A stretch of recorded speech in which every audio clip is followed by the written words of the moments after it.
vont mentir avec des costumes, d'autres partent avec les cheveux qui sont à des kilomètres derrière. Et ils disent, moi je suis en France, je vis bien, alors que c'est des personnes qui vivent très très mal. Si il n'a pas le matériel avec lequel, les ustensiles avec lesquels il doit travailler, tout ce qui est dans la tête, il le perd. Il perd tout ça. C'est ce qui fait qu'en fait, on peut remettre en cause les compétences d'un médecin dans un pays subsaharien. Mais est-ce que c'est pas ça justement tout le mal de la communauté, en ce sens où on est très souvent focalisé sur nous, notre petit ventre? J'ai même envie de poser la question plus loin. Est-ce que c'est pas justement le mal de la communauté de l'homme noir en fait? Regarde notre continent, regarde nos pays. Parce que si on regardait patriotisme, si on regardait, on veut pour tout le monde, on serait pas là. Est-ce que toi aujourd'hui tu peux aller te faire soigner au Gabon? J'ai l'impression aussi que nous sommes totalement effacés des décisions qui se prennent dans la santé. Et j'ai pas l'impression que les médecins africains prennent des positions. Et moi j'aimerais savoir pourquoi. Mais est-ce que tu as vu à la télé un médecin d'origine africaine Non. venir? Moi j'en ai pas vu. Voilà. Bon, J'en ai pas vu. Merci, moi j'en ai pas vu non plus. Oui. Mais combien de fois on l'a vécu en province? Ils veulent être médecins. Ne leur demande pas d'être cadre. Ne leur demande pas d'être chef de service. Qu'est-ce que tu penses de ça? Participez à la 4e édition du Week-end de l'écrivain. Rendez-vous ce samedi 3 mai au Salon de l'Aveyron à Paris pour des conférences, panels et ateliers. Plus de 1500 participants attendus, des speakers de renom et une multitude de stands à découvrir. Inscrivez-vous vite sur argentlivre.com, les places sont limitées. Événement sponsorisé par Copili.io. Est-ce que c'est possible d'être un bon médecin en faisant des choses en parallèle?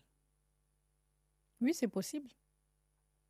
Mais est-ce que quelque part, compte tenu de la rigueur que ça demande d'être médecin, ça ne porte pas à faux la profession de médecin, étant donné qu'on veut être, il faut quand même être excellent lorsqu'on est médecin? Oui, mais après, il y a ce qu'on appelle l'organisation. Il y a ce qu'on appelle l'organisation, la planification et les priorités que l'on se met et à quelles limites on se pose pour pouvoir avoir l'excellence. Parce que l'excellence, ça peut aussi se définir sur différents points et différentes visions. Ton excellence n'est peut-être pas la mienne.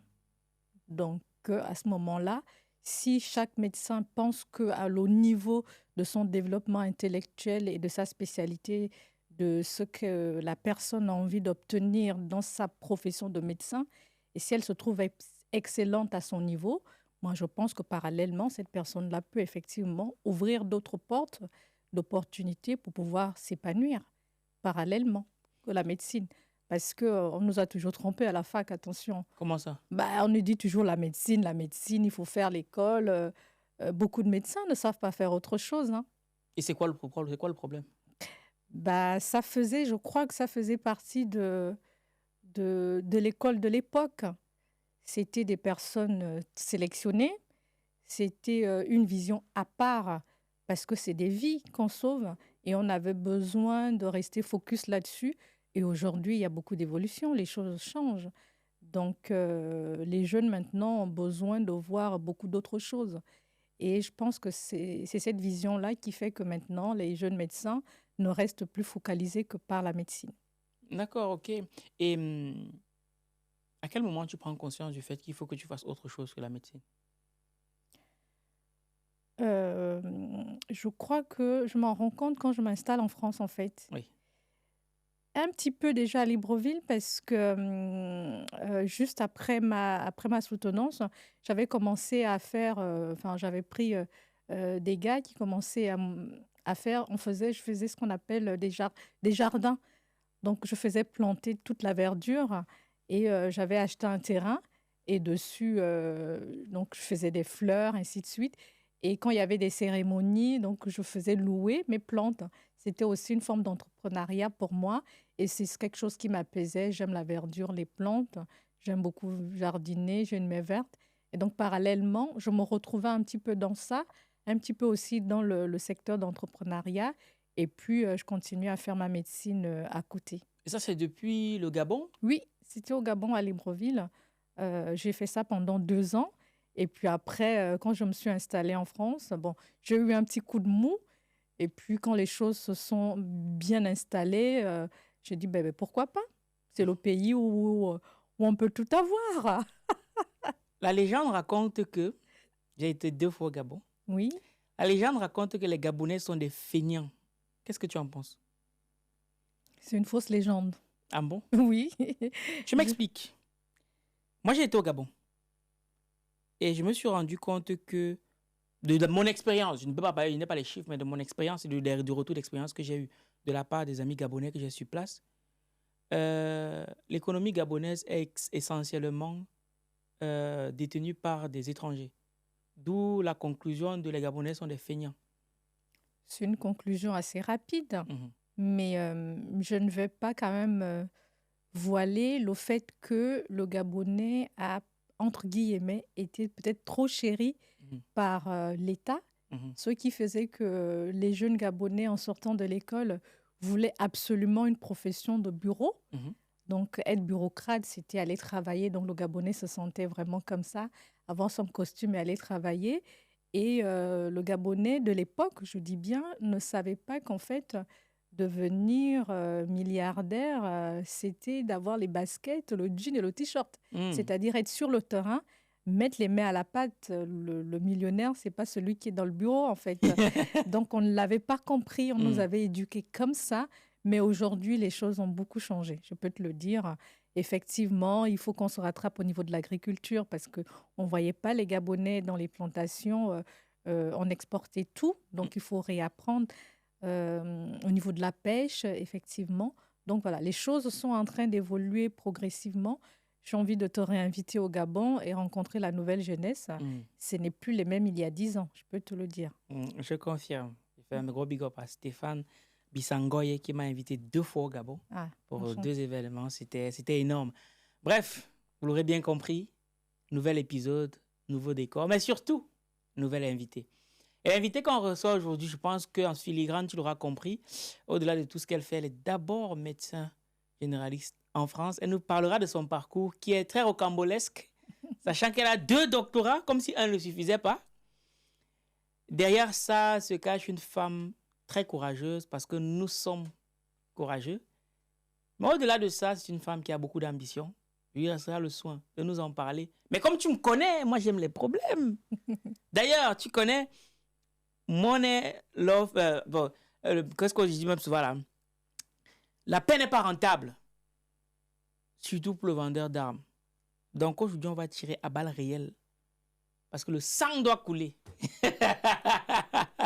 Cela étant dit, je te souhaite la bienvenue pour ce nouvel épisode du podcast de Argent Livre, le podcast qui donne la parole aux auteurs, ceux-là qui écrivent pour impacter.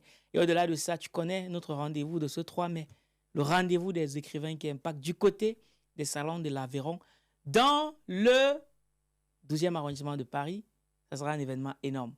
Bref, pour en savoir plus, tu as une seule chose à faire. Rendez-vous dans le premier commentaire de cette vidéo. Et bien sûr, Diane Fléchet qui est avec nous aujourd'hui fait partie de ces auteurs-là qui, ce jour-là, viendront pour t'apporter de la valeur. Bref, bonjour Diane. Bonjour Valère. Comment tu vas? Ça va, je te remercie. Super. Merci de m'avoir invité à ton podcast. Je t'en prie, tout le plaisir est pour moi. Alors Diane, pour ceux qui te découvrent aujourd'hui, ta caméra, elle est là. Qui es-tu? Alors moi, je suis docteur Diane Aude. Je suis médecin spécialiste en gériatrie, autrice de mon premier livre « Enfin, je me sens bien ». C'est une autobiographie que j'ai sortie avec la maison Mindset Édition. Et donc là, je suis en préparation de la sortie de mon 2e livre avec la merveilleuse maison d'édition Argent Livre. On reçoit Amen. Et ce livre parlera effectivement des différents parcours. Et je suis très honorée d'être ici en présence de Valère pour justement échanger par rapport à ce livre-là.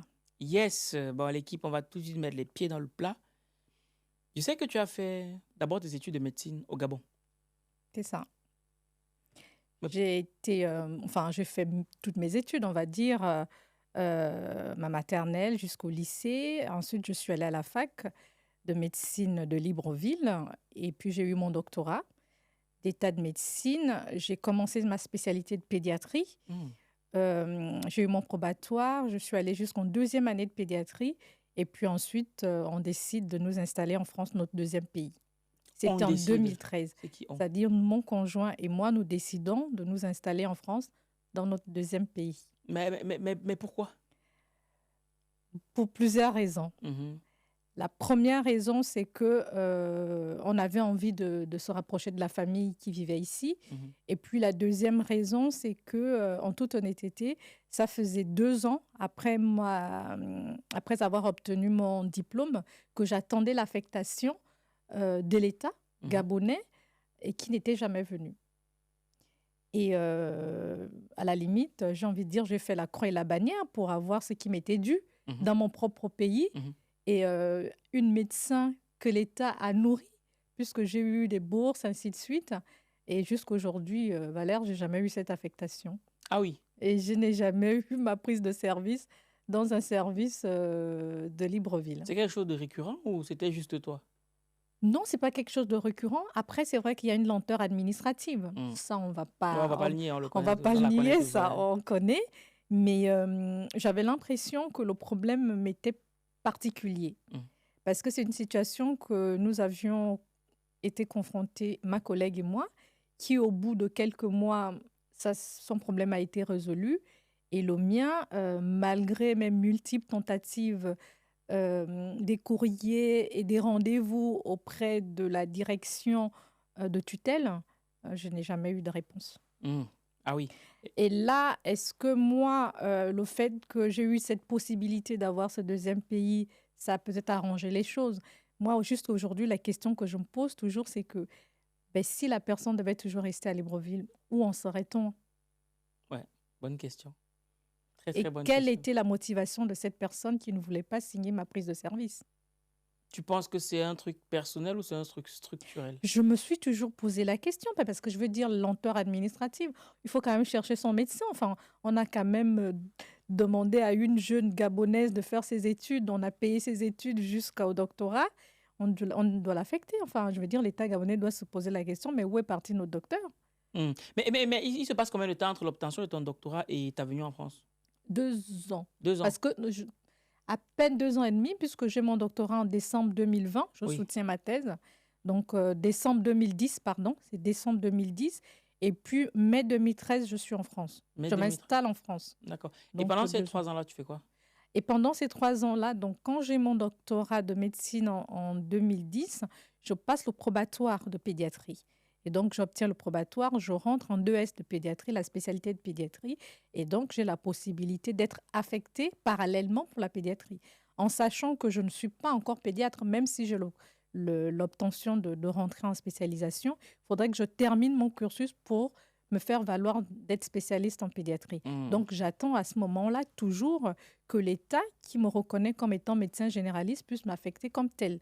Ce que je n'ai pas eu, que j'attends. Mais parallèlement, je continue mon cursus d'apprentissage de la spécialisation de pédiatrie. Donc, je suis affectée aux urgences pédiatriques du Centre hospitalier universitaire de Libreville. Je suis affectée également à Mélène, dans le service de pédiatrie, parallèlement. Et donc, c'est que par ça, par les consultations des actes, et peut-être les gardes aussi, que j'avais des entrées financières. Mais je n'avais pas un salaire dédié en tant que médecin qui venait de finir ses études de médecine. D'accord. Avant de passer sur le volet médecin en France, j'aimerais qu'on reste un peu au Gabon. Avec plaisir. Voilà, parce qu'il y a des petits trucs là. Ça ressemble à quoi la médecine au Gabon? Est-ce que, bon, je vais peut-être poser comme ça, c'est trop facile. Est-ce que les médecins au Gabon narcotent? Voilà. C'est quoi ça, narcoter? Narcoter, ça veut dire, je te prends un cas. Moi, j'ai eu un grand frère qui m'expliquait ça et que j'ai parfois vu. Oui. Qui m'expliquait qu'il est arrivé qu'il y ait des opérations factices. Je ne vais pas citer le pays, mais c'est en Afrique. C'est-à-dire, le patient arrive et puis, quand il est sur place, on lui dit que, bon, il a une appendicite. Alors que ce n'est pas le cas. Et donc, on l'endort, on ouvre, on ferme, il paye. J'ai jamais entendu ça au Gabon. Ah, ok. Non, on n'est pas encore arrivé là. Non, nous ne sommes pas encore arrivés là. Il n'y a pas de dérive médicale au Gabon? Il n'y a pas ce type de dérive. Bon, c'est quoi les dérives médicales du Gabon? Non, il n'y a pas ce type de dérive au Gabon. Qu'est-ce que je peux citer comme dérive? Il peut y arriver... ça, c'est même pas une dérive, mais c'est plutôt le manque de matériel. Et je sais qu'encore, il nous arrive de faire des ordonnances pour aller acheter une perfusion, le perfuseur, le glucosé, enfin, la compresse, l'alcool. Oui, On à a encore l'extérieur. toute une ordonnance à faire. Ça, c'est enfin, c'est pas C'est un peu entendable. compliqué. Ouais, c'est très, très compliqué. Est-ce que toi, aujourd'hui, tu peux aller te faire soigner au Gabon? Est-ce que je peux quitter la France pour Pour aller aller me te faire soigner soigner au Gabon? au Gabon? Pourquoi? Moi, je dis que moi, je pose les vraies questions. Hein. Moi, je ne suis pas venu ici. Est-ce que tu peux aller te faire soigner au Gabon? Je suis obligée de bien mettre ma veste. Pourquoi? Bon, déjà, tu n'as pas répondu à ma question. Est-ce que tu peux? Alors, ça dépend. Ça dépend parce que, honnêtement, il y a des médecins brillants au Gabon. Mais le problème, c'est que ce n'est pas la tête qui soigne. C'est ce qu'on nous donne parce que le médecin, il est technicien. En fait. Ouais, c'est important de le préciser. Ça. Le médecin, il est technicien. Le médecin, il n'est pas bureaucrate. C'est pour ça qu'il y a souvent ces problématiques avec le directeur de l'établissement, de la structure, et le technicien qui travaille sur le terrain. Le médecin, il est technicien. Donc, s'il n'a pas le matériel avec lequel, les ustensiles avec lesquels il doit travailler, tout ce qui est dans la tête, il le perd. Il perd tout ça. C'est ce qui fait qu'en fait, on peut remettre en cause les compétences d'un médecin dans un pays subsaharien. C'est pas le Gabon, mais dans un pays subsaharien. Là, mais c'est pas ça. C'est parce que moi, je le dis par rapport à moi, parce que j'ai tout fait au Gabon. C'est là-bas où j'ai tout appris. Ici, j'ai juste appliqué ce qu'on m'a appris. Donc, si j'avais tout ça au Gabon, je serais toujours la même. Donc, voilà, c'est juste ça qui nous dérange. Donc, oui, moi, je suis sûre que quand je vais voir mon confrère en consultation et qu'il me dit, Diane, voilà la problématique, mais je suis OK avec. Mais par contre, est-ce qu'il aura les moyens de résoudre tous les problèmes qui sont sur la table? C'est ça la grosse difficulté. Ouais, c'est vraiment ça la difficulté. Mais ce qui est là, c'est qu'on a maintenant 2 grands établissements, 2 structures médicales au Gabon qui sont en train vraiment de s'améliorer, où on rencontre aussi une belle technologie, puisqu'il y a des chirurgiens qui quittent la France pour aller opérer au Gabon. Donc, c'est des belles choses. C'est des très belles avancées. Oui, je peux aller me soigner au Gabon à certaines conditions. Bon, est-ce que... Bon, ma question va être un peu bizarre, mais je la pose quand même. Oui. Est-ce qu'aujourd'hui, tu recommanderais à une personne... Si une personne décide d'aller se faire soigner dans un hôpital au Gabon, quelles sont les précautions que tu lui demanderais de prendre? Eh bien, si quelqu'un décide d'aller se faire soigner au Gabon... Ou bien un Gabonais, peu importe qui est au Gabon, même qui va à l'hôpital, quelles sont les précautions que tu lui demanderais de prendre quand même? Il faut avoir une structure de référence. Il y a des établissements où, honnêtement, on n'a pas tout. Hein. Donc, j'ai voulu direct les citer, mais je préfère... je préfère regarder. Oui, il faut le dire. Il y en a où c'est compliqué. Quand tu dis compliqué, ça veut dire quoi? C'est ça que l'on veut savoir. Compliqué, ça veut dire qu'il n'y a pas tout le matériel. C'est-à-dire même le lit où on doit dormir, voilà. C'est compliqué. Donc le matelas, il est là et puis tu as mal au dos et puis on te met sur un matelas comme ça. Comment tu vas faire pour te soigner? Tu comprends? Ouais. Donc voilà, il y a les structures comme ça. Ça existe encore pas qu'au Gabon, mais dans plusieurs pays, dans la région d'Afrique centrale ou de l'Ouest, voilà. Les pays d'Afrique subsaharienne, c'est encore, il y a des efforts à faire de ce côté-là. Mais je dis qu'il y en a aussi, il y a aussi des structures au Gabon, à Libreville, où on a 2 très beaux hôpitaux de pointe avec du bon matériel. Ok. Bon, en fait, j'aimerais qu'au fur et à mesure, on ferme le côté Gabon, parce que c'est surtout ton séjour en France qui nous intéresse. Bon, quand tu décides de quitter le Gabon pour venir exercer, entre guillemets, ou bien pour te performer en France, est-ce que tu n'as pas peur de ce que tu laisses et de ce que tu vas venir trouver ici? Ouais, très bonne question. C'est une très bonne question, Valère. Bon, d'abord, de ce que je laisse, oui, beaucoup de peur. J'ai peur parce que je n'étais jamais partie de chez moi pour aller vivre ailleurs. Je voyage beaucoup, mais c'est des séjours de vacances, de tourisme. c'est pas une décision de quitter chez soi. Donc, effectivement, j'ai peur, j'ai une grande peur. Et d'ailleurs, je suis restée 1 an au Gabon. Mon ex-mari était en France et je disais non. Il m'a fallu 1 an pour prendre la décision de venir m'installer parce que j'arrivais pas à prendre la décision, j'arrivais pas à comprendre que je vais laisser ma famille, mes amis, tout ce que j'ai toujours connu. J'étais en parcours de spécialisation de pédiatrie. Je vais dire que j'avais déjà mon cabinet de pédiatrie construit. Donc, ça veut dire que c'était un projet écrit sur papier, noir sur blanc, accompli. Donc, on avait déjà construit le cabinet. Il fallait juste que je finisse pour avoir tout le matériel. Donc, c'était très, très difficile. Donc, j'avais peur. C'était beaucoup de moments d'angoisse. Et les gens n'arrivent pas à le comprendre. Ils peuvent pas... Enfin, les gens, ils pensent que quand on vit en Europe, genre, on ne mange pas chez nous. Et voilà, là, la vie. Non, enfin, non. Il y a une très belle vie d'où on vient. Mais c'est des situations de parcours de vie qui font qu'on se retrouve à des endroits et on doit s'adapter. Voilà. Si, beaucoup, beaucoup de peur. Et comment tu as donc géré cette peur-là? Eh bien, il faut être entouré. Il faut être entouré par la famille, par ses proches. Moi, j'ai été entourée par la famille. J'ai de très bonnes amies. Je me rappelle, oui, ce que tu viens de dire d'ailleurs, je me rappelle, il y a une amie qui m'a dit, mais je ne comprends même pas pourquoi tu pleures. Moi, on me dit de partir en France, là, je suis déjà partie. Énorme. Oui, c'était fou, hein. En fait, moi, je n'arrivais pas à comprendre pourquoi elle me le dit, parce que moi, j'étais dans une autre, je sais pas, une autre façon de voir les choses. Alors peut-être qu'elle n'avait peut-être pas mon niveau de vie, je n'en sais rien. Elle ne comprenait pas pourquoi j'étais triste de dire que je partais en France. Donc elle me le sort comme ça. Elle me dit, mais moi je ne comprends pas pourquoi tu pleures. Moi on me dit que je pars en France demain, mon sac il est déjà prêt. Wow. J'ai dit ouais. Donc c'est des anecdotes comme ça, j'en ai tout plein. Et donc j'avais de très bons amis et c'est ça qui a fait que je puisse tenir. Pouvoir prendre la décision de venir m'installer. D'accord, ok. Et lorsque toi, tu décides de venir comme ça en Europe, malgré toutes ces craintes-là, moi, j'aimerais savoir du coup, est-ce que quelque part, tu n'as pas cette excitation-là de te dire, parce que pour beaucoup de gens, l'Europe, c'est the place to be. Est-ce qu'à un moment donné, tu n'étais pas excité à l'idée de dire, ok, je vais en Europe, tout est rose, tout est beau. Est-ce que tu n'as pas eu ce rêve-là? En fait, c'était partagé. C'était partagé parce que c'est l'Europe. L'Europe, on est c'est des pays développés. Et puis l'Afrique, on a encore un continent où nous sommes en voie de développement.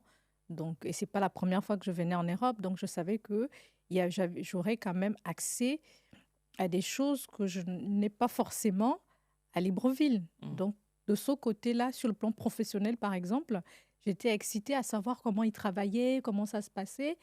Voilà. Et en revanche, je me questionnais comment j'allais être, est-ce que je serais bien vue, ainsi de suite. Donc, oui, je m'interrogeais beaucoup. Mais quand je suis arrivée, c'était un choc. Alors, c'est bien, tu as utilisé le mot que j'attendais. Le choc, c'était quoi le choc quand tu arrives? Choc culturel. C'est quoi qui te choque en premier? Basique, hein. Basique, ce qui me choque en premier, c'est le temps.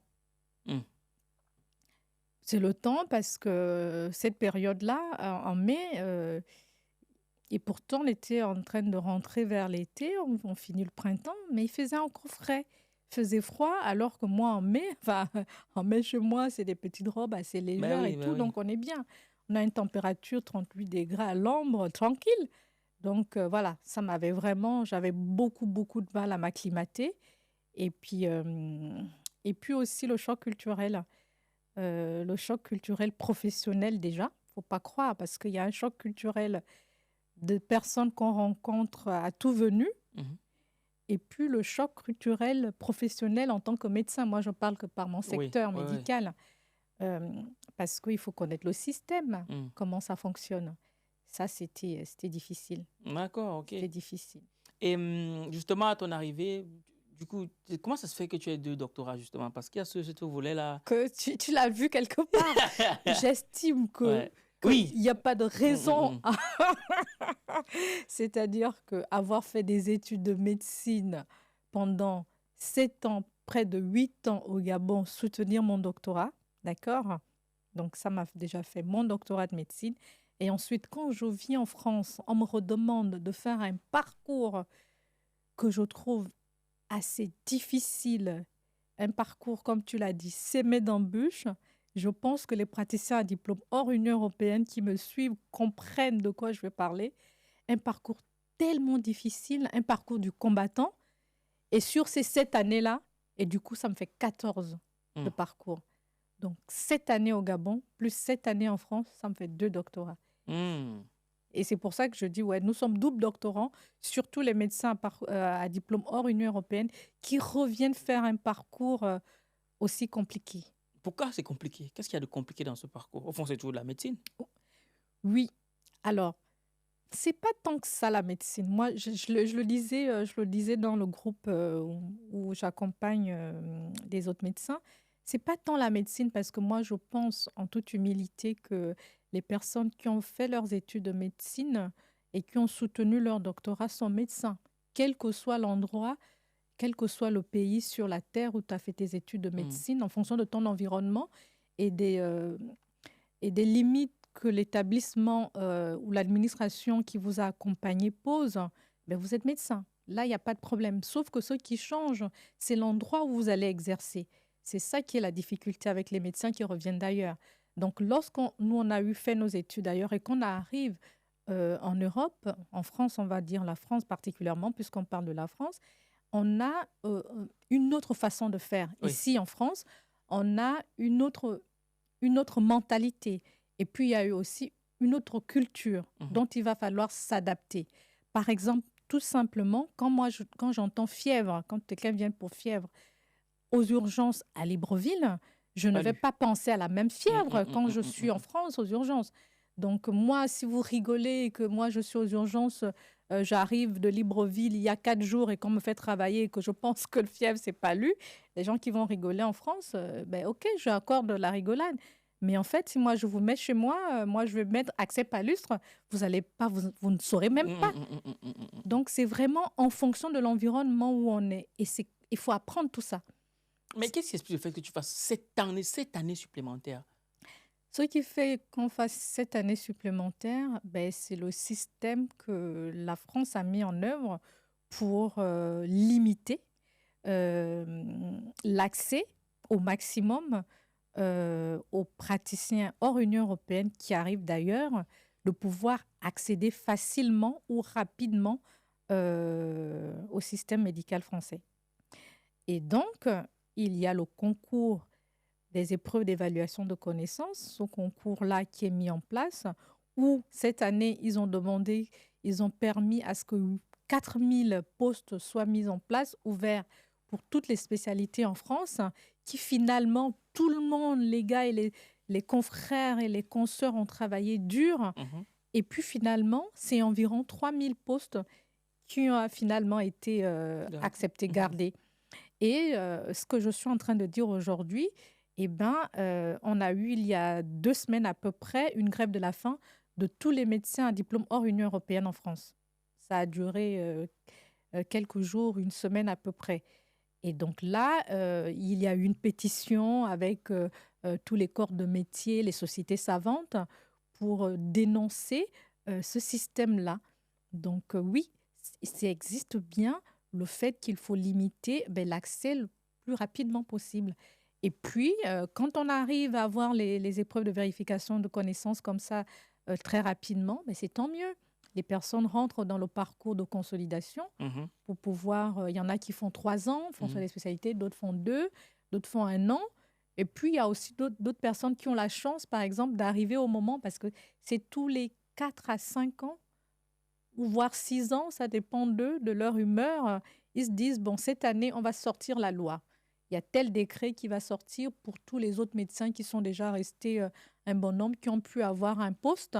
Et ces médecins-là, on va les prendre et puis on va faire une commission sur dossier. S'il arrive que tu arrives au bon moment et que ton dossier est pris, eh ben, tu ne fais pas ce grand parcours-là. Tu as la chance. Et si tu n'arrives pas au bon moment, et c'est tant pis. Ouais. Et dans le parcours, il est censé durer combien de temps? Le grand parcours? Le grand parcours, normalement, il est censé durer 3 ans. Mais... Au départ, à l'époque, parce que maintenant, les gens ont la possibilité de faire les épreuves pendant 4 ans. C'est-à-dire, tu renouvelles. Ouais. Si tu n'as pas eu cette année, tu refais l'autre année. Donc, souvent, ils avaient limité à 3 ans, maximum 3 chances. Donc, maintenant, on peut faire 4, 5 fois. Bon, maintenant, pourquoi toi, tu en as fait 7? Alors, moi, j'en ai fait 7. Alors, j'en ai fait 7 comment?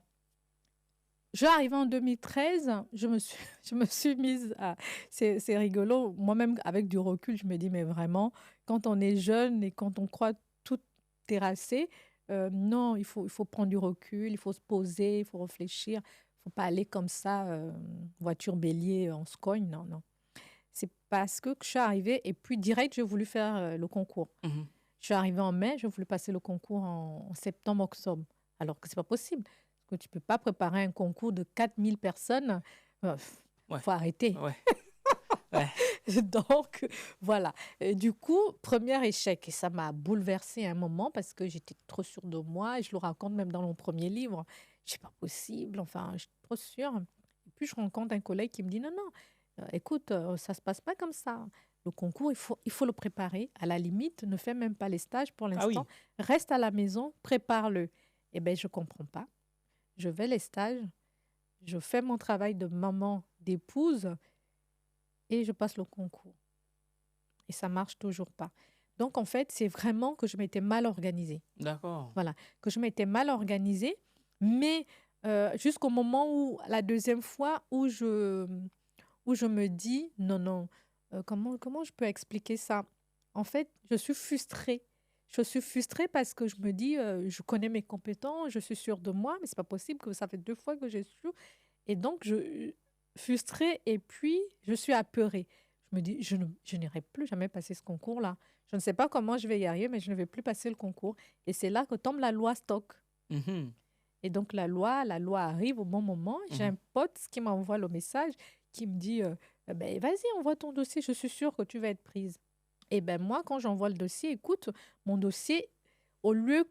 Il y en a qui sont allés passer le parcours de consolidation pendant 3 ans, d'autres pendant 1 an. Et moi, mon dossier, il a été pris. Je n'ai pas eu besoin d'aller passer un parcours, quoi que ce soit. Donc, en fait, j'avais déjà mon parcours de prêt. Je pose cette question parce que je veux toujours revenir sur la notion de courage. Ouais. Est-ce que tu penses que il faut plus de courage pour être médecin en France plutôt qu'au Gabon? Est-ce qu'il faut beaucoup plus de courage en France? Pour nous qui arrivons? Oui. Ouais, pour nous qui arrivons, il faut être courageux. Pourquoi? Il faut être courageux parce qu'on te fait savoir que tu n'es pas là. Que c'est des gens te fait savoir. On te le fait savoir comment? Moi, ils veulent les détails. Comment on te fait savoir que on te fait savoir que tu n'es pas chez toi ici? Comment? On te le fait savoir par des actes. C'est quoi les actes? Et qui? Voilà. Par les actes, bon, par les mots. Toi d'abord. Par les mots, oui. Diane, tu ne vas pas nous amener dans les trucs. Nous, on veut les choses concrètes. Nous, on est ici. Il dit que nous, Diane. Ouais. En fait. On doit dire docteur. Ouais. En fait, c'est. On ne peut pas avoir un parcours de médecin à diplôme étranger en France si on n'est pas courageux. Oui. Parce que c'est des épreuves tous les jours, au quotidien. Et alors, peut-être que ça nous incombe aussi parce qu'on se dit peut-être qu'on n'est pas à notre place. Donc, nous aussi, il faut qu'on travaille un petit peu ça, en sachant que je suis docteur. Le reste, là, voilà, faut le travailler. Soit on est déjà établi. Et puis après, on sait aussi s'établir au milieu des autres. C'est-à-dire que quand on arrive, par exemple, dans un service des urgences, par exemple, quand on arrive dans un service des urgences et que sur l'ordinateur, c'est comment ça se passe. Les gens qui arrivent, les autres sont au vert, au jaune, au rouge. Et puis les plus simples, chacun prend les plus simples, et puis tu te rends compte que tous les trucs qui sont durs là, on te laisse pour toi. Mais est-ce que ça, c'est propre à la France? Pas forcément. Ça, c'est pas propre à la France. Mais c'est quand même quelque chose aussi à dénoncer. Bon, j'imagine, chacun prend ce qui va avec le patient avec lequel il sera le plus à l'aise. Ah ben, on ne prend pas le patient avec lequel on est plus à l'aise. Bon, On en prend principe, le patient par priorité. Oui, on est par d'accord, priorité oui. pour travailler. Et puis, souvent aussi, quand même, il y a une certaine petite hiérarchie au sein du service ou pendant la garde. On se dit, il y a le senior qui est là. Oui, bien voilà.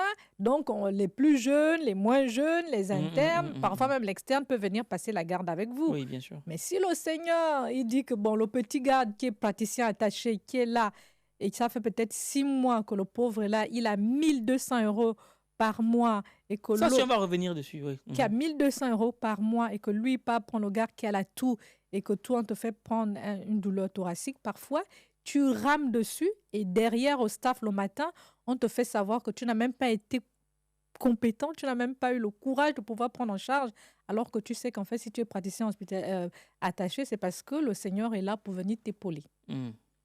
Donc, ce stress-là, on le vit au quotidien. Bon. Participez à la 4e édition du Week-end de l'écrivain. Rendez-vous ce samedi 3 mai au Salon de l'Aveyron à Paris pour des conférences, panels et ateliers. Plus de 1500 participants attendus, des speakers de renom et une multitude de stands à découvrir. Inscrivez-vous vite sur argentlivre.com, les places sont limitées. Événement sponsorisé par Copili.io. Elle nous a pris le cas général. Nous, on veut une anecdote que toi, tu as vécue. Une anecdote que j'ai vécue? Oui. Alors, une anecdote que j'ai vécue, ça, ce n'est pas par rapport à mes collègues. Moi, je le dis toujours, j'ai eu cette chance-là de rencontrer des collègues médecins avec qui je m'entends toujours. Alors, j'ai du caractère, il ne faut pas croire, et je sais que je suis médecin. Et il n'y a pas de raison que je m'efface quand je suis au milieu de médecins. Et c'est ça que je peux déjà, premièrement, conseiller à que tu sois médecin du Gabon, Congo, Cameroun, cubain, je ne sais, Venezuela ou Maroc, tu es médecin. Et quand tu arrives au milieu des médecins, enfin, il n'y a pas de raison que tu regardes à côté qui est c'est docteur. C'est comme ça. Donc, moi, je le sais déjà. Et donc, du coup, cet échange avec mes collègues médecins, je ne me suis pas effacée et je n'ai vraiment pas eu de problème. Et j'ai aussi eu beaucoup de chance que ces personnes-là, peut-être par mon comportement, m'ont aidé à avancer très rapidement. Donc, vraiment, les médecins, chapeau. Chapeau, les gars, et voilà, les consoeurs et les confrères. Mais par contre, la difficulté que j'ai plus eue, c'est avec le paramédical. Le paramédical, c'est... on va dire les infirmières, les aides-soignantes. Les infirmières, voilà, les ASH voilà, aussi. c'est vraiment le paramédical, les infirmières surtout. J'ai eu beaucoup, beaucoup de difficultés, en l'occurrence, un service. Et j'étais chef de service, malheureusement. Et tu as dit, OK. J'étais responsable de service. Et c'était très compliqué de travailler avec moi. Il faut que tu nous expliques. On ne veut pas les choses que tu les fioritures. Qu'est-ce qui était compliqué? On n'a pas demandé de citer. C'est-à-dire qu'en fait, je crois que ces personnes-là avaient du mal à accepter un chef de service noir, jeune, qui arrive d'Afrique, qui avait des diplômes africains, je crois. Je vais dire ça plus simple, comme tu aimes le sang. Je vais dire ça comme ça parce que, et je l'affirme encore parce que je pense que si je n'étais pas assez compétente, ben, je crois que la direction m'aurait enlevée puisque j'ai dû faire 5 ans dans ce service-là. Ou peut-être c'était un guet-apens aussi. Sur 5 années. Parce qu'on n'a trouvé personne d'autre pour te remplacer aussi. Parce que personne ne voulait le poste. Mais pourquoi personne ne voulait le poste? Parce que justement, le poste était difficile. C'était un poste difficile et c'est surtout l'équipe qui était difficile. C'était des personnes qui étaient déjà dans ce service-là depuis 15-20 ans et qui avaient toujours la même routine habituelle, les mêmes habitudes. Et donc, quand une personne, un jeune médecin arrivait, eh ben, il ne fallait pas accepter. Et malheureusement, c'était toujours des jeunes médecins étrangers qui arrivaient, les praticiens attachés. C'était très compliqué. Même si le chef de pôle qui a plusieurs services coordonnait, mais le médecin qui était là attaché avait toujours des difficultés. Jusqu'au jour où j'arrive, tiens-toi bien, moi, on m'avait prédit 6 mois. Je l'apprends après. Après qu'on avait dit, ouf, on va la dégager en 6 mois, celle-là. Elle ne va pas mettre du temps. Mais quand j'avais compris que en fait, les choses qui se faisaient, c'était pour me faire craquer. Je dis, mais vous ne savez pas à qui vous avez affaire. C'est-à-dire... Mais c'était quoi qu'ils faisaient concrètement? Par exemple, si moi, je prescris un médicament, pour être simple, je prescris une perfusion. Et ben, quand j'arrive le lendemain, la perfusion n'est pas mise. Pourquoi? Mais parce que le patient l'a arraché. Ça arrive. Parce que moi, je suis gériatre, des personnes âgées, parfois agitées et tout ça. OK, on l'a arraché. Qu'est-ce qu'on fait? On change, on met une sous-cute, ainsi de suite. Oui, mais si on met une sous-cute, la personne boit bien. Bon, OK, je laisse. Et puis 2-3 jours après, c'est une autre équipe qui change. On me redit sur la même personne. Ben, docteur, la personne se déshydrate, ainsi de suite. La personne est confuse. Confusion sur déshydratation. Je dis, mais c'est pas vrai, ça fait déjà plusieurs jours que j'ai demandé à ce que la perfusion soit posée. On m'a donné plusieurs raisons. Comme l'équipe a changé et qu'une autre équipe qui veut travailler, on s'en rend compte qu'en fait, c'est des barrières comme ça qu'on met et on met le patient en difficulté. En fait, on met le patient en danger parce qu'il y a certaines personnes qui ne veulent pas prendre ou qui ne veulent pas respecter les décisions médicales. Et quand je m'étais rendu compte, parce que ça a joué comme ça, le temps que le médecin s'adapte à l'équipe pour comprendre ce qui se passe, et quand ça s'est fait, et finalement, quand j'ai compris le fonctionnement, et je commençais à être beaucoup plus rigide. Et quand on est rigide, on n'est pas bien vu. Et moi, mes prescriptions, c'était ça ou rien. C'est-à-dire, est-ce qu'on peut changer? Je dis non, c'est celle-là. Et donc, ouais, elle est pas gentille, elle ne nous aime pas, elle donne des ordres. Non, je ne donnais pas les ordres. Je faisais une prescription médicale que j'exigeais qu'elle soit respectée. C'est tout. D'accord. Mais tu vis d'un environnement comme celui-là que je dirais toxique. Pourquoi tu restes? Toxique, ouais. Pourquoi je reste? Je reste déjà parce que je n'ai pas encore l'autorisation définitive d'exercer. Donc, je ne suis pas encore inscrite à l'ordre d'un médecin. Et du coup, ma seniorisation se faisait par un PH de l'hôpital. Oui, ah oui. Et donc, je suis en parcours et je suis très embêtée. Donc, et c'est justement ça, le cercle vicieux que vit tout médecin qui arrive de l'étranger. C'est-à-dire qu'à un moment donné, parfois tu as les mains et les pieds liés parce que tu te dis, mais je fais quoi? Tu es obligé de supporter. Tu supportes, tu es obligé de supporter. Et moi, je te dis, mon histoire, c'est rien du tout parce que j'en connais où je dis, mais non, tu t'estomaques en connaissant la vie que les gens... Et puis un jour, on était en plein échange des responsables. Et donc, j'évoque ça, c'est une petite réunion de comité restreinte. Et puis, je me dis, je dis à la responsable, je dis, il faut revoir avec les infirmières parce que il y en a qui ont des propos assez irrespectueux vis-à-vis de moi. Je ne tolère pas, voilà. Et puis, il y a telle ou telle prescription qui n'a pas été respectée, voilà. Et puis, je me suis rendu compte que quand je pars, mes dossiers sont souvent emmenés aux urgences pour montrer aux médecins des urgences si j'avais bien écrit, est-ce que j'avais bien prescrit le bon médicament. Et donc, ça a été fait 2-3 fois avec des équipes différentes. Et puis, un jour, un des médecins des urgences, le gars, il a sauté de sa chaise. Il a dit, mais vous prenez pour qui de venir nous montrer les dossiers tout le temps de ce médecin-là? J'ai déjà vu son nom-là. Plus jamais vous venez nous montrer les... Si elle n'est pas là, vous attendez qu'elle revienne demain. Et c'est qu'à ce moment-là que j'entends, parce que ça se faisait derrière moi, je n'étais pas au courant. Et c'est à ce moment-là que le médecin se plaint au chef de service et le chef de service me convoque et me tient informé. Et donc, je suis au courant de ça. Donc, à la petite réunion restreinte, j'informe à la responsable des infirmières en lui disant, voilà, c'est pas très respectueux le comportement des infirmières. Vous savez ce qu'elle me répond? Elle me dit, ah ben vous savez, hein, comment elle me dit ça? Elle me dit, il y a les têtes qui ne plaisent pas. Voilà, le délit du faciès. Elle avait employé une expression comme pour dire si ta tête dérange. Alors je lui ai répondu et donc il faut avoir une belle tête pour travailler dans un service. Donc c'est une tête, il va falloir avoir une certaine tête. Si ta tête ne plaît pas, eh ben tu es foutu en fait, Valère. Tu fais gaffe. Si tu as une belle tête, eh ben tu vas faire ta médecine tranquillement. Non, il faut nous dire les trucs. C'est quoi la belle tête? Si tu es noir. Voilà. Ok. Voilà, il faut qu'on appelle le chat par son nom. Si tu es noir. Alors, parce que moi, je me suis même posé la question, est-ce que c'est vraiment noir? Ou c'est juste une jalousie par complexe, tu vois?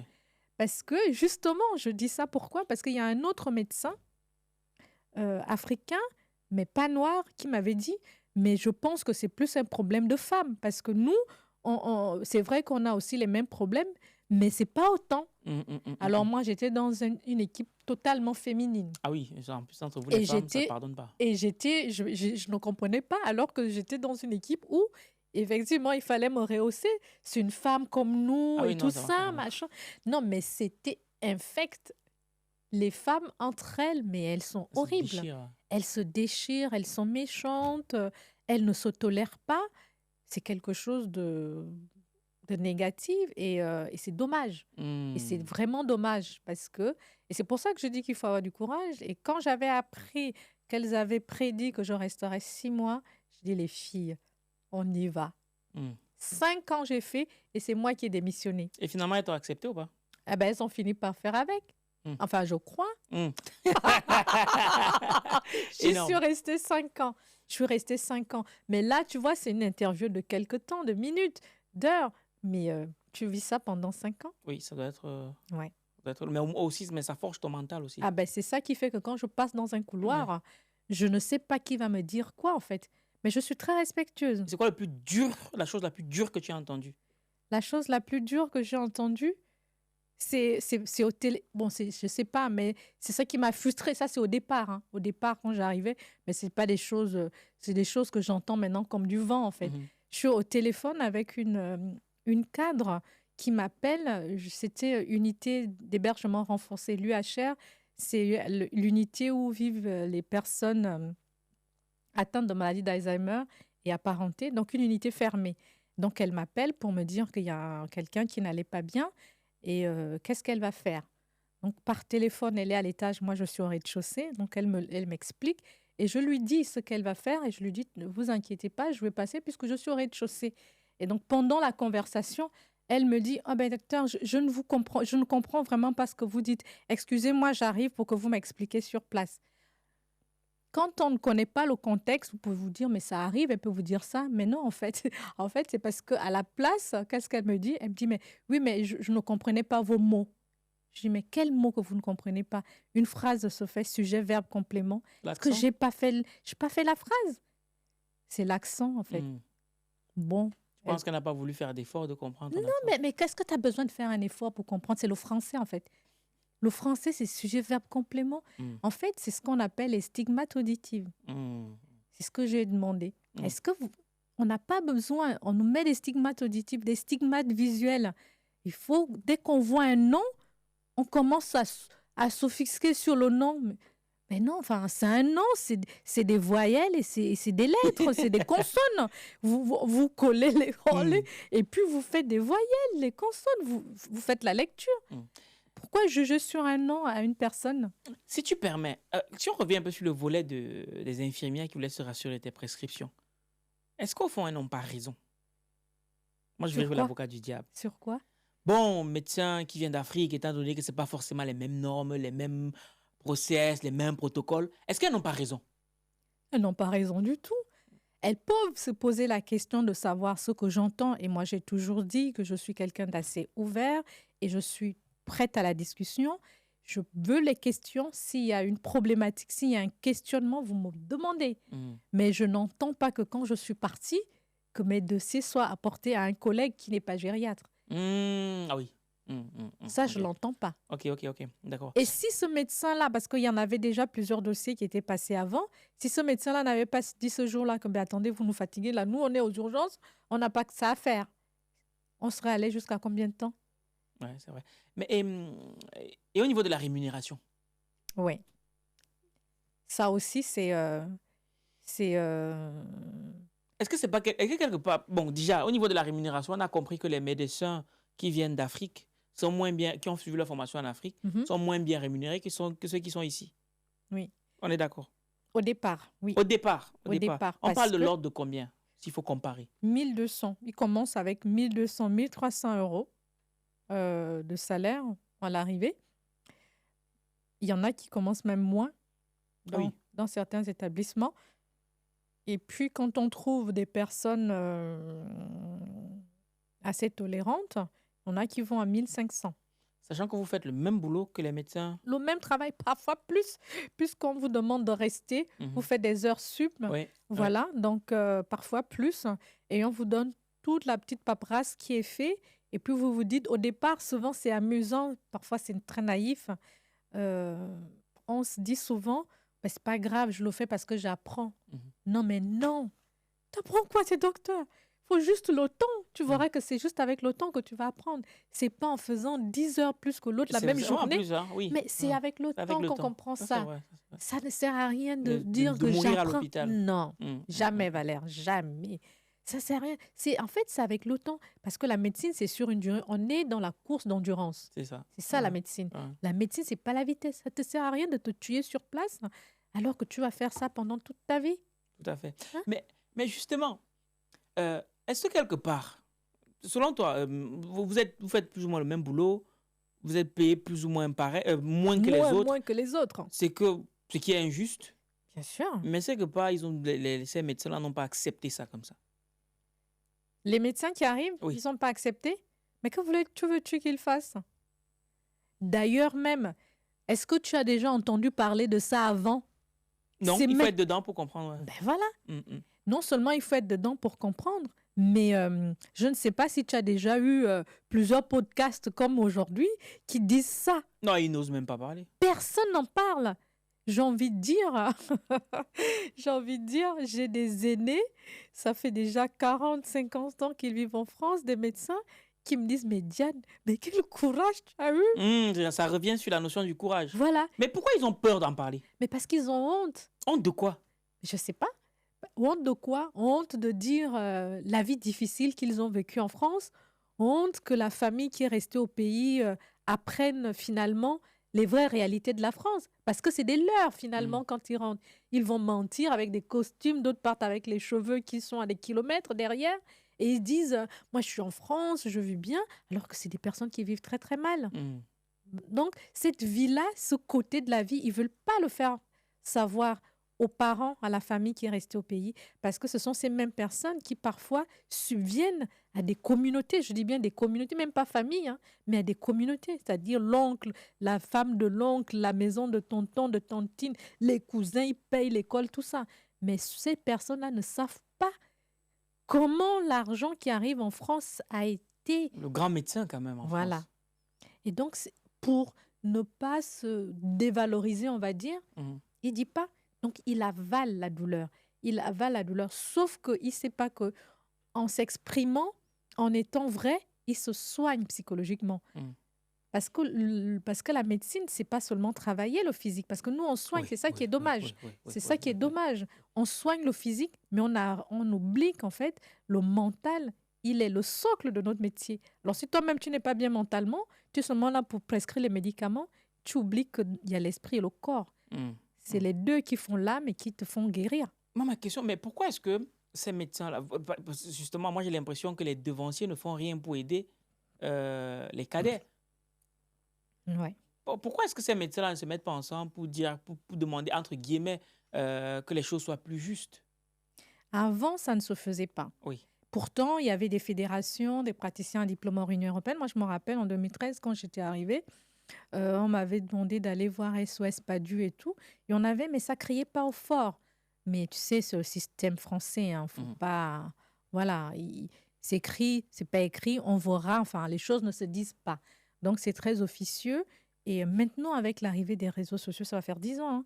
Avec l'arrivée des réseaux sociaux, c'est d'autres façons de réfléchir maintenant. Les jeunes voient les choses différemment. Moi, ce que je lis sur LinkedIn, parfois, je me pince pour savoir, mince, c'est de la jeunesse qui dit non, c'est fini ça. C'est fini. Moi, je lis des posts sur LinkedIn où on interpelle le président, Macron, le ministre, ainsi de suite, pour dire déjà, la suppression des postes, c'est su par tout le monde. Voilà. Les salaires, c'est écrit. C'est pas normal. Inégalité, injustice, les choses sont dites. Alors qu'avant, il y a 5 ans, 10 ans, les aînés ne nous disaient pas. Un livre comme le mien, le premier livre que j'ai écrit, ça n'a jamais été écrit en France.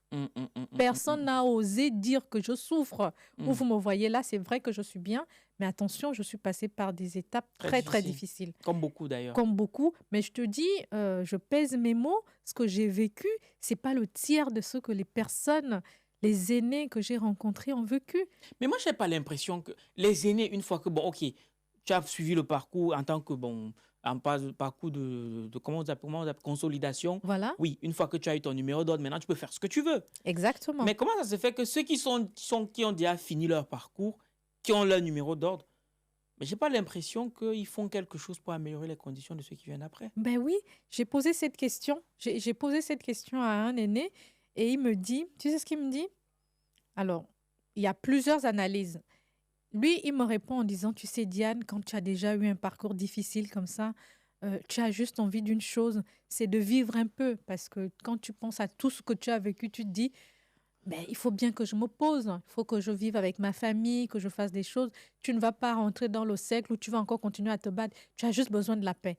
Donc, c'est pour ça que certains, ils se remettent plus Dans un combat. voilà, dans ce combat-là, ils se disent la paix. non, voilà, je veux la paix, j'ai déjà souffert tant d'années, c'est bon.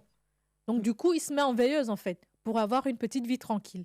Mais est-ce que c'est pas ça, justement, tout le mal de la communauté, en ce sens où, eh ben, on est très souvent focalisé sur nous, sur notre petit ventre. Ouais, j'ai même envie de poser la question plus loin. Est-ce que c'est pas justement le mal de la communauté de l'homme noir, en fait? Je sais pas si tu vois ce que je veux Bien dire sûr, bien sûr. profondément. Oui. Regarde notre continent, regarde nos pays. Parce que si on regardait patriotisme, si on regardait, on veut pour tout le monde, on serait pas là. On serait pas là. Non, c'est clair. Donc, c'est aussi un petit peu, est-ce que c'est pas un héritage de notre histoire? Enfin, moi, j'ai des grandes... Je te pose des questions. Oui, j'ai des grandes questions comme ça. Autre chose. Moi, puisque aujourd'hui j'ai l'opportunité de terminer ma formation en province, je vais dire ça comme ça, et je me rends compte que les Africains ont un rôle très important dans la santé en France. Mais à côté de ça, j'ai l'impression aussi que nous sommes totalement effacés des décisions qui se prennent dans la santé. Et je n'ai pas l'impression que les médecins africains prennent des positions. Et moi, j'aimerais savoir pourquoi. Parce que quand moi, j'entends les problèmes qui concernent la communauté, très souvent, ce sont les enfants des rues, des enfants des quartiers populaires, des personnes qui n'ont pas vraiment des positions stratégiques, qui montent au créneau. Mais nous, entre guillemets, leaders, nos devanciers, le médecin, on connaît la place qu'un médecin a dans la société, ben, très souvent, ils font comme si ça ne les concerne pas. Pourquoi? Ouais, ben... Ils ne prennent pas de position, du moins. Ou ils ne s'expriment même pas. Ben, on va prendre l'exemple comme le Covid, par exemple. Oui. Est-ce que tu as vu à la télé, moi, peut-être que mes souvenirs me font défaut, mais est-ce que tu as vu à la télé un médecin d'origine africaine venir... Moi, je n'en ai pas vu. Voilà. J'en ai Non, pas vu. Merci, moi, j'en ai pas vu non plus. Oui. Mais combien de fois on l'a vécu en province, dans les petits hôpitaux de campagne, au plus profond de la France. Sachant que la majorité de la France, ce n'est pas Paris. Non, mais c'est pas Paris. Dans la France profonde, qu'est-ce qui était là pour soigner cette population fragilisée? Mais ces personnes-là, on n'a même pas tenu le micro à ces personnes-là. Ou peut-être que ces personnes ne se sont pas manifestées pour donner leur point de vue. Pourquoi ils ne prennent pas le temps? Parce qu'aujourd'hui, il y a Internet. On ne peut pas dire aujourd'hui, c'est possible de monter au créneau sur Internet. On est d'accord. On est d'accord qu'ils ont toutes les possibilités de communication de nos jours pour pouvoir donner un avis.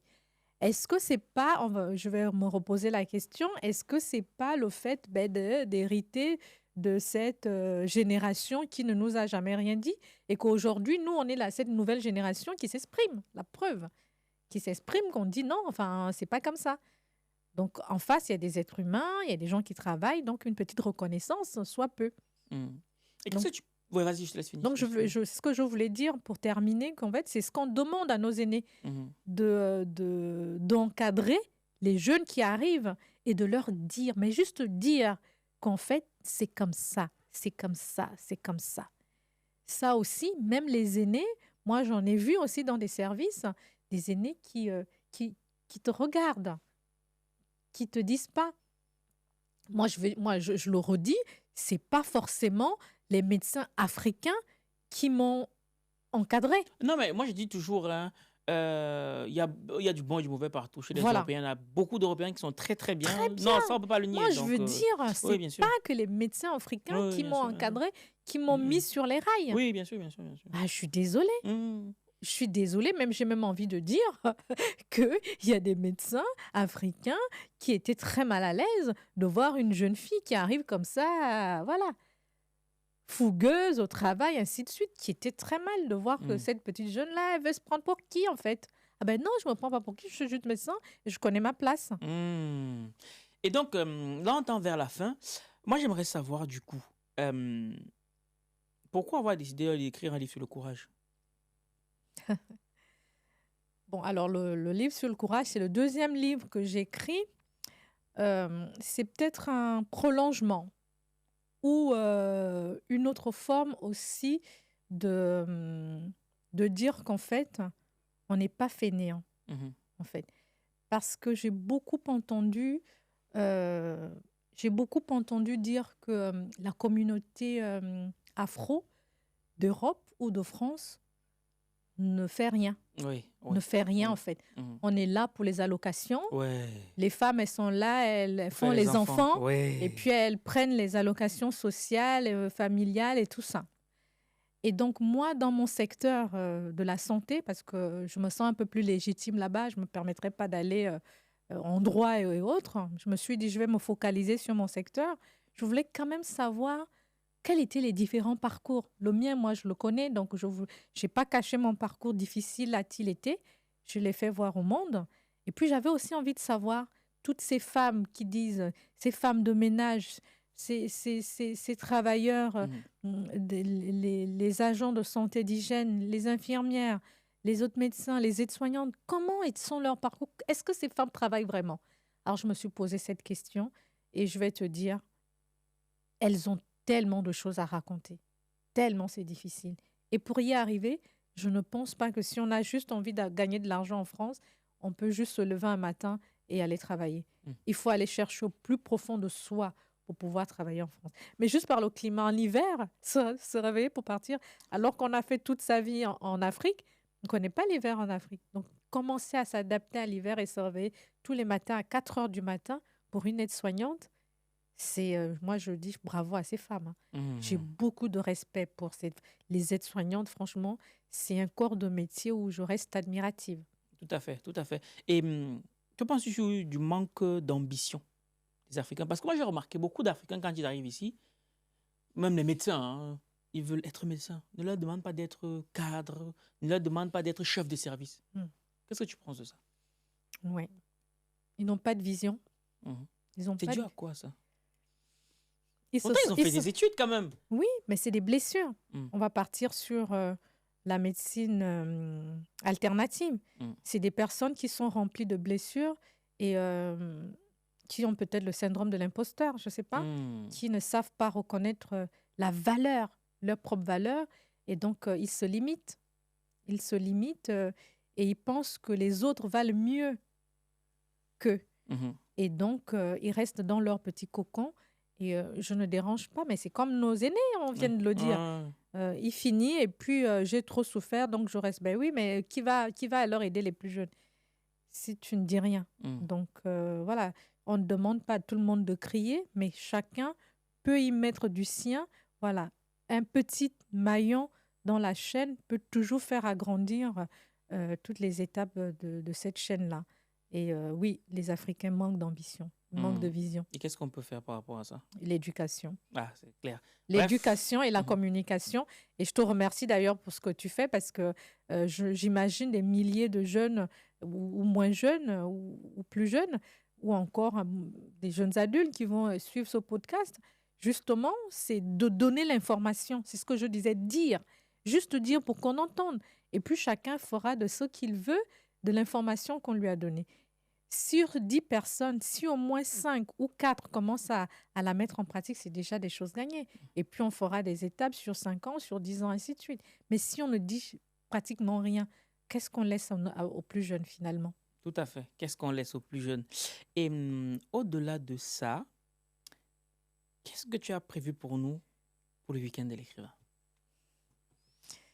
Beaucoup de belles choses. Déjà, j'ai la sortie de mon livre. Je suis très, très, très heureuse de vous annoncer la sortie de mon deuxième livre le 3 mai 2025 pour la 4e édition Du week-end de du l'écrivain. Week-end de l'écrivain, la maison d'édition Argent Livre. Et ce sera une journée remplie de panels, de conférences. Et je serai présente pour vous présenter mon livre avec des auteurs et des autrices au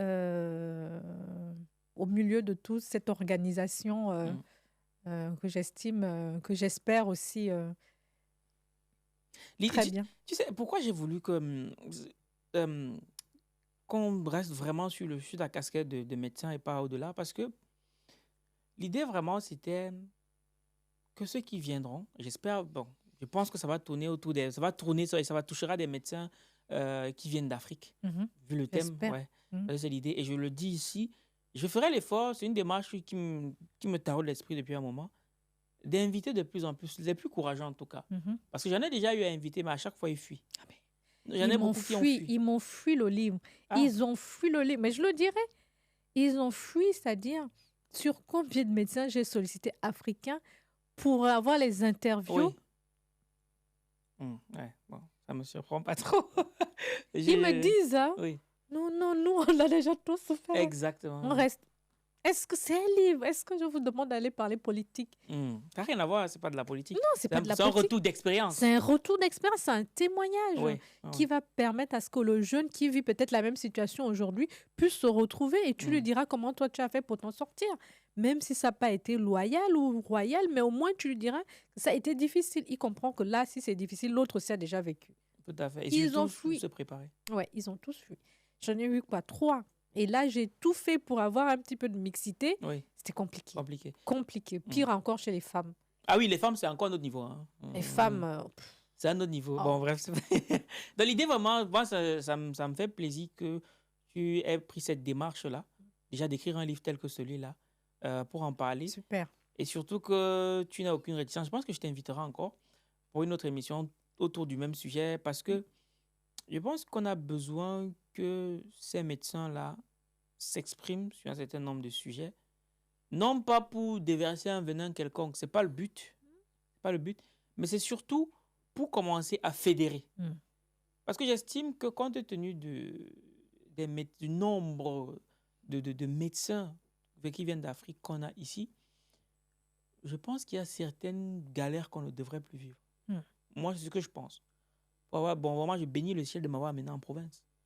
Ça m'a permis de voir une autre facette de la... Tu as vu, hein? Oui. Tu as vu. C'est autre chose. Oui, c'est vraiment autre chose. Bon, Diane, on arrive à la fin. S'il y a un message que tu aimerais qu'on retienne de l'échange, ce serait lequel? Je voudrais m'adresser aux plus jeunes. Je voudrais m'adresser aux plus jeunes et leur dire... Alors, quand je parle de plus jeunes, c'est vrai que je vais rester focalisée sur les médecins. Moi, il y en a beaucoup. Hein. Oui, il y en a. Et même ceux qui veulent devenir. Oui, il y en a beaucoup. Et pour ceux qui sont déjà là, qui traversent la difficulté en ce moment, c'est toujours la même chose. On le redit encore et encore. Il ne faut pas rester seul. Il ne faut pas commettre les mêmes erreurs que nous quand on est arrivé. Toujours se rapprocher des autres pour pouvoir fédérer, connaître l'histoire de l'autre pour pouvoir s'en sortir. Et surtout, il faut travailler. Il faut se former. Il faut être bon. C'est la clé. Il faut se former, apprendre encore et encore. C'est les 2 grandes clés que je peux partager aujourd'hui. Et il y en a plusieurs. Hein. Moi, je suis une personne assez disponible, ouverte pour la discussion. N'hésitez pas à me contacter. Mais voilà, la formation, on a la chance qu'on a des diplômes d'université ici en fonction de la spécialité ou du parcours professionnel que vous allez avoir. Vous choisissez vos formations et surtout, être avec les autres. Ne pas rester dans son coin. Il ne faut pas rester dans son coin. Il faut toujours aller au milieu des autres et c'est ça qui fait que... Mais ça vous fait bondir mais de 2-3 ans, ce que vous ne saviez pas il y a un mois. Le fait juste de discuter avec l'autre 5-10 minutes, vous découvrez des choses incroyables. Moi, je vous le dis, tout ce que je vous dis là, c'est par expérience. Si on me l'avait dit quand j'étais arrivée, je pense que peut-être que je serais encore plus loin. En tout cas, il n'est jamais trop tard pour bien faire. Oui. Bon, l'équipe, vous l'avez bien compris. Je sais que les médecins sont très imbus de leur personne. parce qu'ils se disent qu'ils ont le savoir quand même. Ils soignent des vies. Voilà, pour les fréquenter au quotidien, je connais un peu. Donc, c'est pas juste pour le dire, c'est aussi pour qu'on puisse prendre conscience du fait que être médecin, c'est très, très bien. Mais il ne faut pas se contenter d'être juste médecin. Parce que lorsqu'on est médecin, on a maintenant la légitimité pour aborder certains sujets et avoir beaucoup plus d'impact. Donc, moi, j'estime que vous avez encore plus de responsabilités en tant que médecin. Justement. Compte tenu de la place que vous occupez. Donc, vraiment, merci beaucoup, Diane, pour ton courage. Je pense que tu vis ton message. Je le vis totalement. Et je n'hésite pas à manifester partout où je suis. D'accord, super. Dans l'équipe, si vous souhaitez rencontrer Diane, elle sera conférencière au week-end de l'écrivain. Je pense que ce sont des personnes à rencontrer.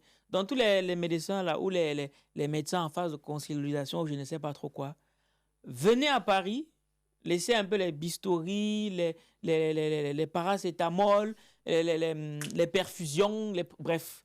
Venez au week-end de l'écrivain le 3 mai, dans le 12e arrondissement de Paris. Venez rencontrer des gens qui peut-être vous permettront d'aller plus loin, parce que être juste médecin, bon, pas juste médecin, voilà, on va reprendre. Être médecin, c'est bien, mais parfois pour aller plus loin, il faut rencontrer des personnes qui ont des profils un peu atypiques. Et je pense que Diane fait partie de ces médecins atypiques-là. Et vite fait comme ça, est-ce que tes collègues savent tout ce que tu fais? Ils découvrent. J'ai une collègue qui m'a dit, mais comment tu arrives à faire tout ça? J'ai dit, mais c'est l'organisation, je planifie. Et ouais, oui. Et puis, et voilà. Et puis, il y a d'autres qui sont un peu mis. Tu as du genre, mais ça te sert à quoi de faire ça? Enfin, tu es médecin. Enfin, mais tu es médecin. Mais tu es médecin. Mais tu es médecin, genre, tu laisses ta grand titre pour aller faire. Des vidéos sur Internet, mais non, mais bon sang. Mais tu veux quoi avec ça? J'ai dit ouais, je dis non, ça n'a rien à voir. Et pour la petite histoire, donc au début, donc j'ai beaucoup hésité. Et avant de sortir le premier livre, donc quand on me dit oui, mais il va falloir qu'on te connaisse parce qu'on ne te connaît pas sur les réseaux. Mais comment tu vas faire pour vendre ton livre? Et derrière, quand mes collègues me disent attends, on ne va pas te voir sur les réseaux, enfin, tu es docteur. Et donc j'étais partagée entre les deux. Mais quand je suis allée sur Instagram et que j'ai vu les Américains, j'ai dit, mais c'est pas vrai, mais on vit où? On vit où en Europe? Le professeur lui-même, il est là, à la seconde presque qu'il fait et tout. Je dis non, la mentalité. Il y a beaucoup de choses à voir. Ah ouais. Tu imagines en Afrique. Ouais, là c'est pire. Bref, on va arrêter là comme ça. L'équipe, on va vous mettre dans le premier commentaire de la vidéo. Diane fera les dédicaces de son livre ce jour-là. Il y aura beaucoup d'autres belles choses qu'on vous prépare. Hein. Restez connectés. Il y aura beaucoup de belles choses qu'on vous prépare. On va vous mettre tout dans le premier commentaire de la vidéo. C'était Valère Bélias et Diane, Dr Diane Aude, O-O-D-E, sur le podcast de Argent Livre. Si vous voulez aussi donner de la force. Les Gabonais, vous êtes d'abord, votre pays est d'abord petit. Les Gabonais qui sont en France, là, ne vous cachez plus. On dit qu'il y a plus de Gabonais en France qu'il y en a au Gabon. Les Gabonais, venez soutenir la sœur. Ouais, c'est ça. C'est important.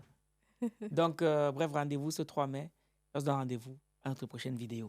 Minakano.